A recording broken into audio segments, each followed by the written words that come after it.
Salut survivors! Welcome back to SolutOdka Channel, your ultimate hub for strategy, analysis and mastery in Civilization VII. This week, we are diving into an exciting topic, the food towns. In previous videos, we have gone in depth on city master planning, uncovering adjacency bonuses, urban design strategies, and powerful building and district combos. Now, it's only natural to zoom in and explore the food towns of the Antiquity Age. This journey will be divided into 4 parts: the game mechanics of the food in your towns, the tools at your disposal to fuel your growth in towns, compared scenarios and simulation results, conclusions and other related topics. Of course, I'll be sharing tips and bonus spreadsheets along the way as usual. So stick around for some top tier game analysis. Don't forget to like, subscribe and share for more Civ 7 content. Let's jump right in without further ado. Part 1. Game mechanics for food in towns. In Civilization VII, the food thresholds required to grow your population in a town depends on the current population size. As your town grows, the amount of food needed for the next population increase rises. You can check the exact food requirement for your town by selecting the town panel and viewing its detailed menu. This menu will show you the current food income per turn and the amount needed to reach the next population level. If you want to look at the details, you'll click on this tab here, and then under the food you can open and see what the food coming from your buildings, what the food coming from your improvements, and other bonuses you might have.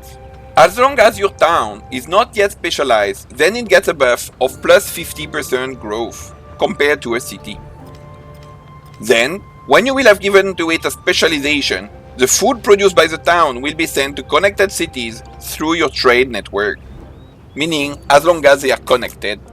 And then, at a later stage, if you give your town a specialization, for example such as farming town or fishing town, you will also get a bonus on your food producing rural tiles. To be noted is you can only do this when your city has already a population of at least 7. But there is something special about the population of a town.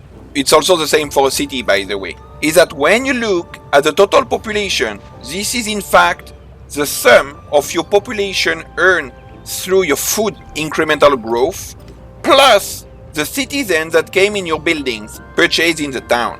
So if you look, for example, here in Ostia, with a population 10, that I just converted in this video now as a food town.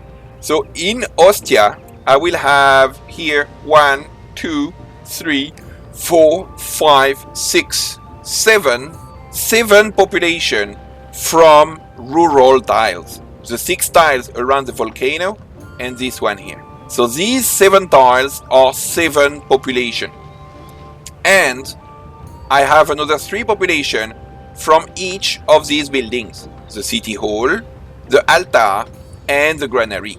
These population 10 is in 7 rural population plus 3 urban population.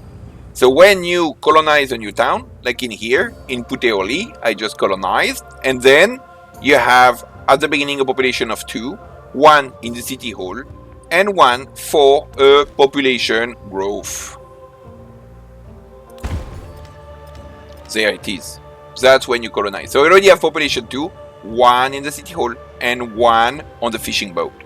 As you can see on this table and graph here on the right, the requirement for more citizens becomes exponential, of course, same as in previous civilization games. However, there is a clear difference now, is that in a town, and also in a city for that matter, your current population does not consume food. So now, we need to visualize the food more like being food and health parameters geared toward your growth. This means that if a town has a 0 food production, it will not starve. I think it's important to get this cleared up front. Now that we have covered the basics on food for your towns, we'll move into the part 2. The tools at your disposal to fuel your growth in towns. Generally speaking, if you're looking to optimize growth, focus on increasing your food yields by expanding to tiles with high food production, building structures like granaries, fishing quays, Like here, granary would be +2, fishing quay would be +3, right? And you can also consider to research some technologies. For example, with pottery, you will get +1 food on plantations. With sailing, you get +1 food on fishing boats. Animal husbandry, +1 food on pastures. Also, please note that by default, in a town during the Antiquity Age, your city hall will provide you 3 food. It's providing you in fact 3 food per age. So in the next age would be 6 and so on and so forth. Then you have multiple options on how to influence the food production in a town. So let's cover through all these general ones. So one first solution is to allocate resources. So you can take a bonus resource that provides food and allocate it into a town. So you have some that provide 2, other like the fishes provide 3, and so on and so forth. Another option, it is through endeavors. Depending on your leader or your other players' leaders, you can have some endeavors, such as a farmer's market. If you do a farmer's market with another civilization, you will get a food boost in all of your towns. Let's have a look in this town. Here, at the moment, in this town, I have 1 farmer's market +2. Yeah. Another possibility for you is to build some warehouse buildings, such as a granary, the fishing quay. These ones will also provide a basic food bonus.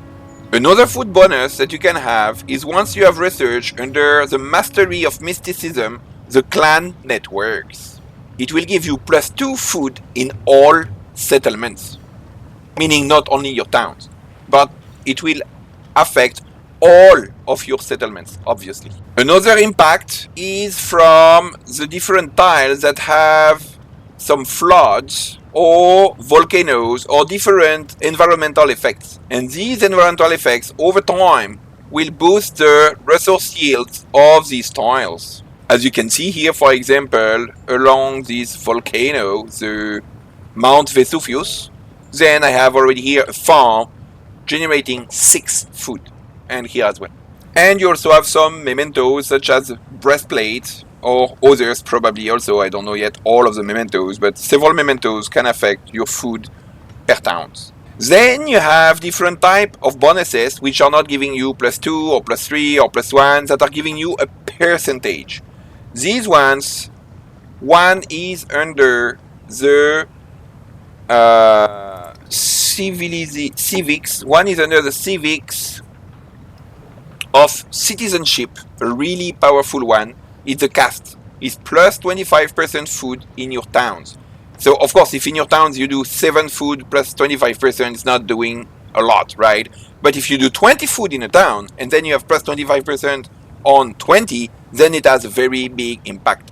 So at some point in time, I highly recommend to get these castes.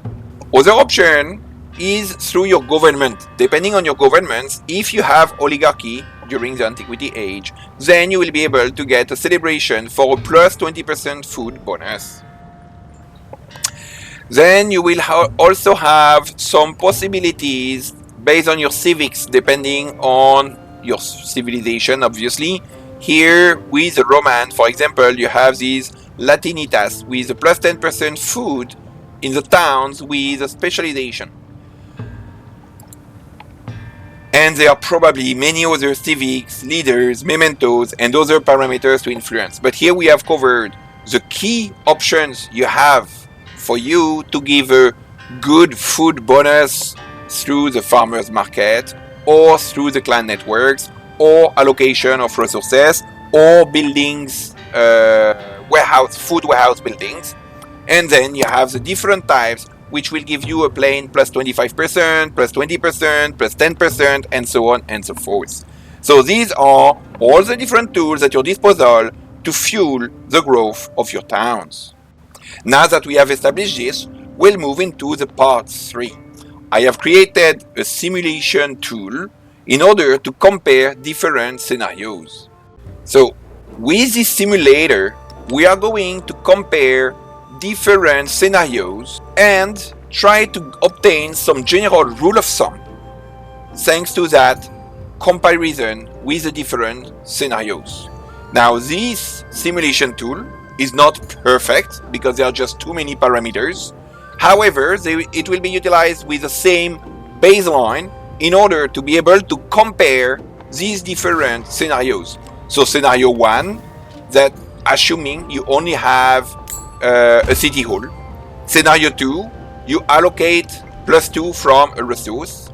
Scenario 3, you add some warehouse buildings, accumulating to +2. Scenario 4, you have also the clan networks policy, +2 in all settlements.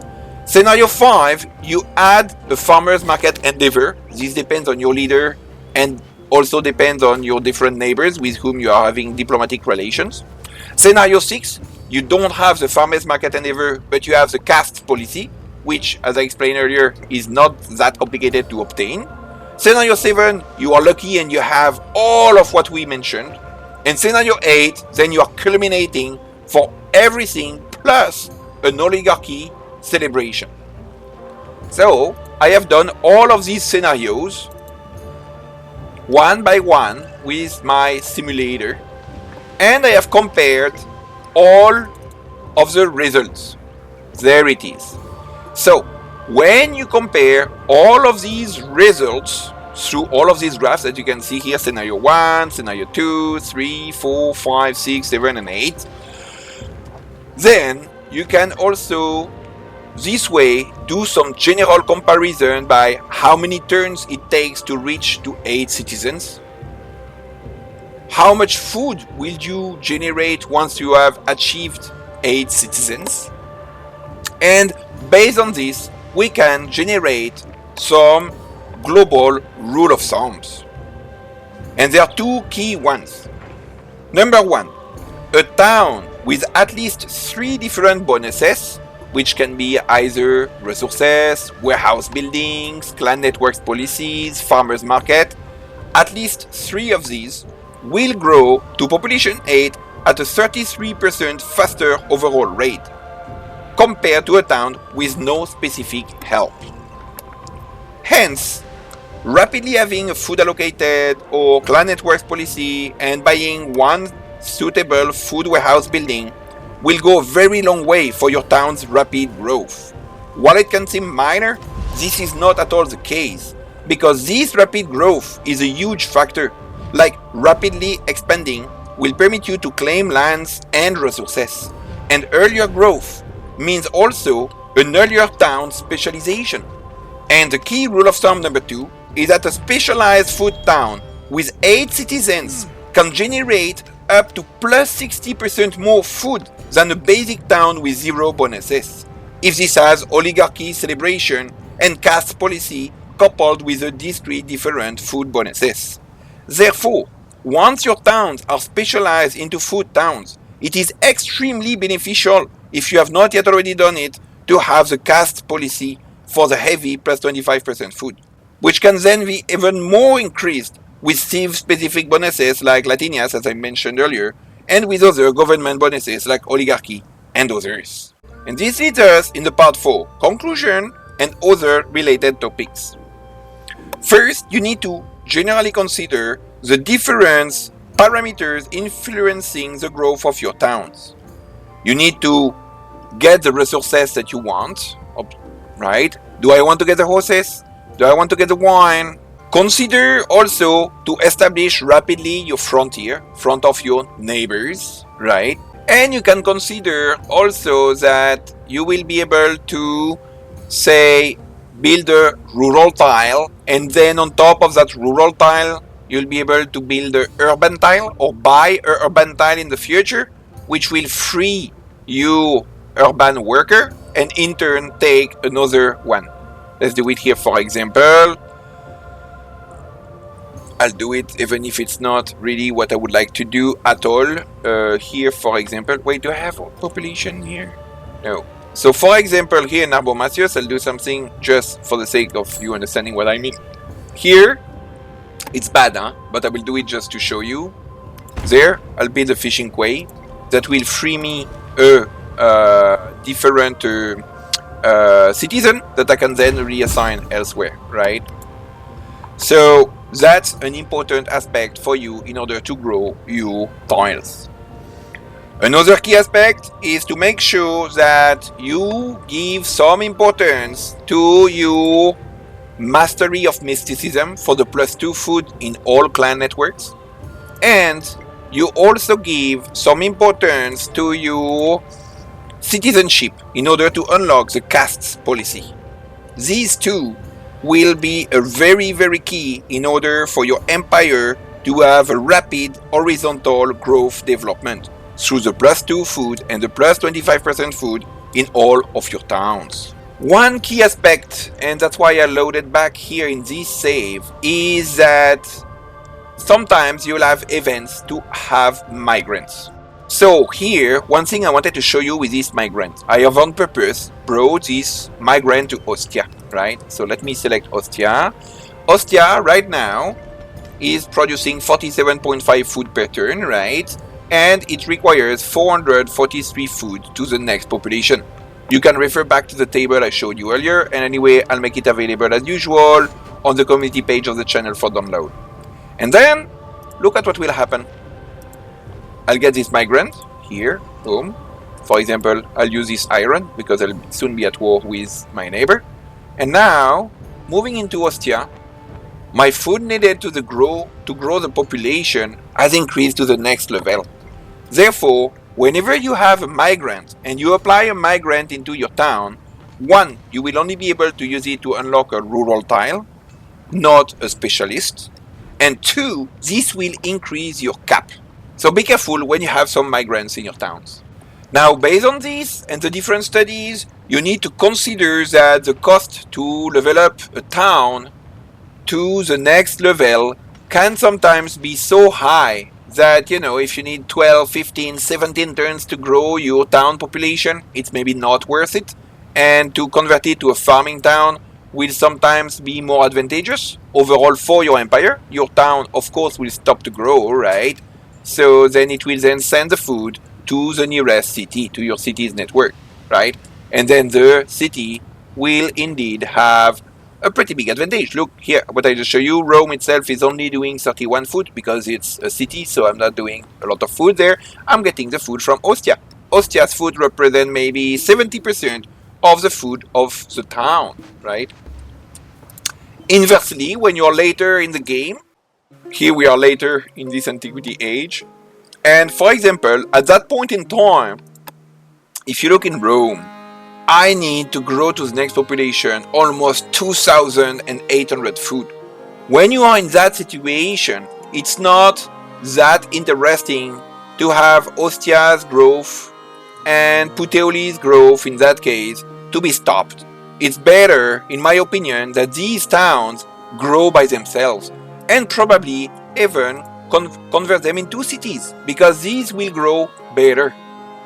While I could send the food of these two towns to Rome or to Roma, and I would get like a new citizen after 20 turns. While I am past the 100 plus turn in the Antiquity Age, and honestly, to get 22 or 23 citizens in Roma will not have a tremendous impact, but to get like 17 instead of 15 citizens in Ostia, and to get maybe 13 or 14 citizens in Puteoli will matter a lot more. So be careful to not be locked into this like all food should become food towns and all food towns will go to the cities. You need to evaluate and judge, sometimes it's highly beneficial to do so, and sometimes it's not. Now, some generalities as a conclusion is that because of how the growth works, you should really have some early food production rural tiles in your towns to fuel your initial growth of your towns. Ideally, allocate resources, have a farmer's market agreement with a neighbor, or the caste policy, so that these little towns can grow rapidly and expand your lands to the frontiers you want, and thereby obtain the precious resources you desire.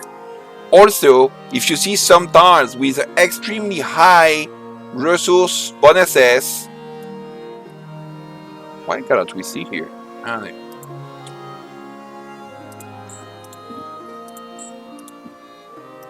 there. Here, if you see some tiles with extremely high environmental effects from the volcanoes and the floods, it's a high priority tiles to obtain. Obviously, as you can see here, 8 food, 7 food, it's huge. In turn, this will very likely make it easier for your towns to be specialized as a food town, obviously. And they, therefore, are the easiest town specialization to put in place. And likely also the easier towns to get a benefit from, to make a good use of.